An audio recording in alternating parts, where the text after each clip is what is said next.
Hello dear students and welcome back to English with professor Tabassum. आज की हमारी video में मैं आपको एक्सप्लेन करूंगी question and answers for the religion of forest line wise explanation. Okay, so this is the ninth unit from intermediate second year English, the religion of the forest written by Rabindranath Tagore. Question number 1, to make the spirit of the religion of the forest clear to readers, Tagore presents some sets of contrast, explain them. यानी कि कुछ चीज़ों के बीच रविंद्रनाथ टैगोर जो है वो contrast दिखाते हैं, यानी कि डिफरेंट सिचुएशंस दिखाते हैं। सो आपको उन सिचुएशंस को एक्सप्लेन करना है।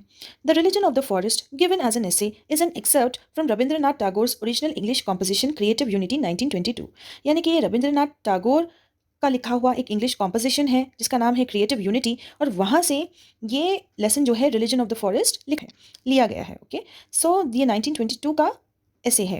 इन द ऐसे Tagore portrays the traditional way of living and works of literature that uphold the standard of excellence. So traditional way क्या है ज़िंदगी को जीने का, और ट्रेडिशनल लिटरेचर के काम जो हैं वो किस तरह एक स्टैंडर्ड दिखाते हैं, एक एक्सेलेंस का स्टैंडर्ड दिखाते हैं, उसके बारे में टैगोर ने पोर्ट्रे किया है।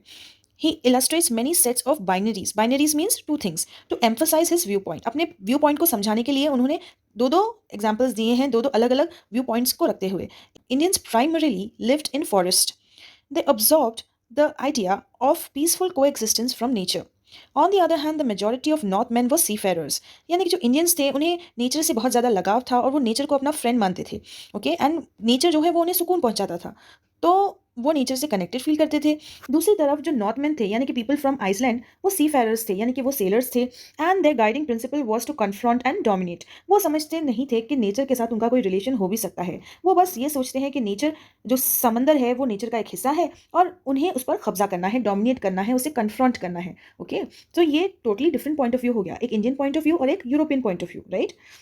जहाँ पर यूरोपियन लोग तो बस हुकूमत करना चाहते हैं और इंडियन लोग तो नेचर के साथ कनेक्शन महसूस करते हैं, वो उन्हें सुकून पहुंचाता है नेचर।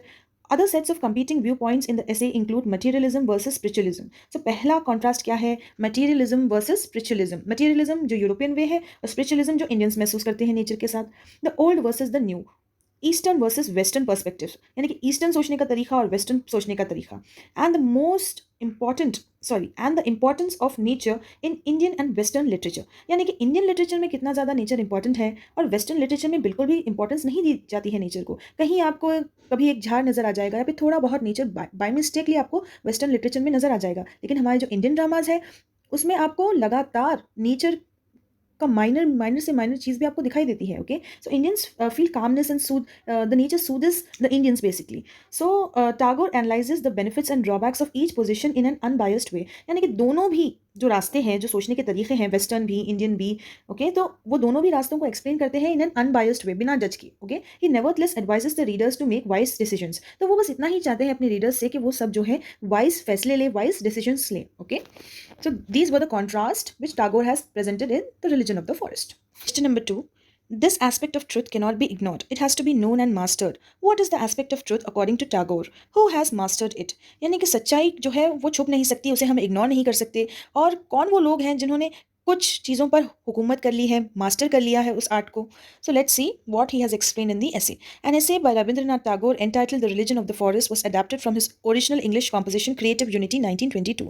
So हर आंसर के बिगनिंग में you have to mention the author's name and from where this essay has been taken. Creative Unity जो कि इनका original English composition था 1922 का.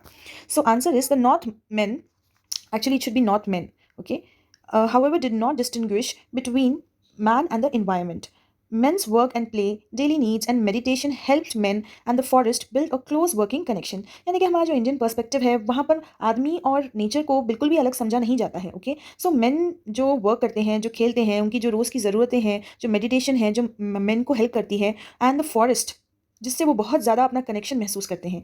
Thus, rather than seeing the diversity of all things in nature, the men's viewpoint on the reality of their lives highlighted the oneness. यानी कि हमारे जो Indians हैं वो नेचर के साथ एक कनेक्शन महसूस करते हैं। वो बजाय इसके कि मैन को और इन्वायरमेंट को अलग अलग समझें, वो ये सोचते हैं कि जब मैन और इन्वायरमेंट साथ में चलेंगे, इन यूनिटी चलेंगे, तब लाइफ जो है बहुत ज़्यादा बेहतरीन होगी। Okay, and that is what life is all about. That is our Indian perspective. Our thoughts are drawn to the mechanical character of the environment when it seems alien to us. जब कोई चीज़ आपको alien लगती है, यानी कि आपसे अलग लगती है, or you feel isolated, at that time your thoughts are completely drawn towards the machine related characters of the environment.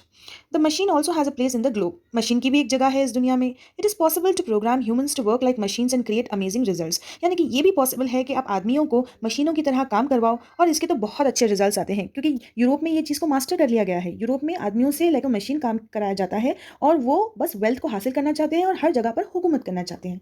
So this is your second answer. Question number 3. The Hermitage shines out in all our ancient literature as the place where chasm between man and the rest of the creation has been bridged. Explain the statement of Tagore.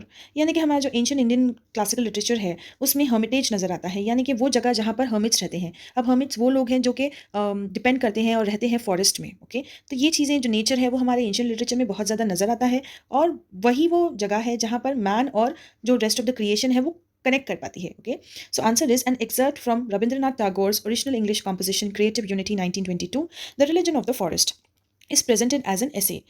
In this essay, a poet of later age is cited for describing a hermitage in Kadambari, the way the liana flowers bow to the wind, the way the trees scatter their blossoms as a form of sacrifice, the grove resounding with the lessons chanted by the novices, the parrots reciting verses, the wild birds enjoying the food offered to the divinity, the ducks coming up for their share of the grass seed, the deer caressing the young hermit boys with their tongues, etc., are all examples of the essence the hermitage carries. It is clear that a divide between man and the rest of the creation is bridged given the sort of connection the hermitage has with the rest of the creation. So एक कादम्बरी बोल के एक play है. Okay, so in this play what happens is that if a person like God, okay, कोई कोई गुरु है, कोई God like divinity के टाइप पर्सन है जो कि एंटर होता है प्ले में, एंड उसके सम्मान में जो फ्लावर्स है वो झुक जाते हैं और जो ट्रीज है उन पे कलियां खिलने लगती हैं और हवा में एक धुन, एक चांटिंग होती रहती है. ओके, एक मंत्र पढ़ा जाता है एंड नोविसिस का होता है, वो जो नए लोग हैं उनका होता है वो. ओके, चांटमेंट. एंड जो पैरट्स हैं वो भी वर्सेस पढ़ते हैं यानी कि पोएम्स पढ़ते हैं और जो वाइल्ड बर्ड्स हैं वो भी एंजॉय करते हैं फूड को जो कि ऑफर किया जाता है उस गॉड लाइक पर्सन को, उस डिविनिटी को. ओके, द जो डक्स है वो भी आते हैं अपना शेयर लेने, अपने सीड्स खाने, और जो डीर होते हैं वो अपने यंग यंग वंस को फीड करते हैं, टंग के साथ उनके केयर करते हैं. Okay, the care is them, care is means they take care of them, give them love and care with their tongues. And ये सारे जो एग्जाम्पल्स हैं वो हमारे हर्मिटेज को दर्शाते हैं. Okay, so it is clear that the divide between man and the rest of the creation is bridged, यानी कि मैन और इन्वायरमेंट के बीच में जो जो दूरी है वो यहाँ पर आकर हमारे एंशियंट इंडियन ड्रामास के जरिए खत्म होती है, given the sort of connection the Hermitage has with the rest of the creation. So this is your third answer. Question number 4. Explain how the old simplicity of Hindu life had broken up in Kalidasa's time. किस तरह Hindus की life जो है वो change हो गई थी, टुकड़ों में बढ़ गई थी कालिदासा राइटर के टाइम पर, वो आपको एक्सप्लेन करना है. This is based on the excerpt the religion of the forest from Rabindranath Tagore's original English composition creative unity 1922. Through the poetry of Kalidasa it is made clear that the previous simplicity of Hindu life has crumbled. यानी कि कालिदासा की जो poetry है, जो कविता वो लिखता है, उससे साफ जाहिर होता है कि हिंदू लाइफ किस तरह क्रम्बल्ड हो गई थी, यानी कि टुकड़ों में बढ़ गई थी.